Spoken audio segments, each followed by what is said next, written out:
টানা বৃষ্টিতেই যখন নাকাল পুরো রাজধানী, তখন আরও এক দুঃসংবাদ দিল আবহাওয়া অধিদপ্তর।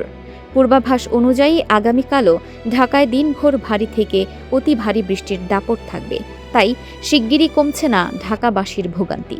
সক্রিয় মৌসুমি বায়ুর প্রভাবে আগামীকালও আকাশ মেঘাচ্ছন্ন থাকবে এবং দমকা হাওয়াসহ বৃষ্টিপাত অব্যাহত থাকবে। 12 জুলাই রবিবার আবহাওয়া অধিদপ্তরের দেওয়া পূর্বাভাসে এই তথ্য জানানো হয়।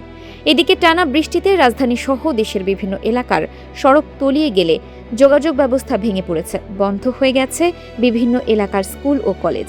এতে সবচেয়ে বেশি ভোগান্তিতে পড়েছেন নিম্ন আয়ের মানুষ এবং অফিসগামীরা।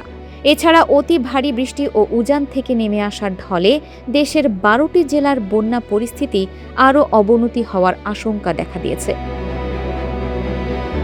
প্লাবিত হচ্ছে নতুন নতুন এলাকা। রবিবার পানি উন্নয়ন বোর্ডের বন্যা পূর্বাভাস ও সতর্কীকরণ কেন্দ্র জানিয়েছে, সাঙ্গু, কুশিয়ারা ও সোমেশ্বরী নদীর পানি বিপদসীমার ওপর দিয়ে প্রবাহিত হচ্ছে। ফলে আগামী 2 দিনে ফেনী, চট্টগ্রাম, খাগড়াছড়ি, সিলেট, সুনামগঞ্জ, নেত্রকোনা, শেরপুর, ময়মনসিংহ, নীলফামারী, লালমনিরহাট, রংপুর ও কুড়িগ্রাম জেলার নদী সংলগ্ন নিম্নাঞ্চলে স্বল্পমেয়াদী বন্যা পরিস্থিতি তৈরি হতে পারে।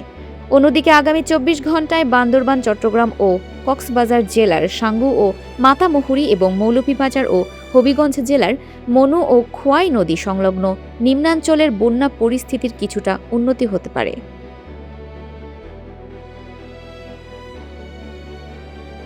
Farhana Nizam, desk report, Dinajpur TV.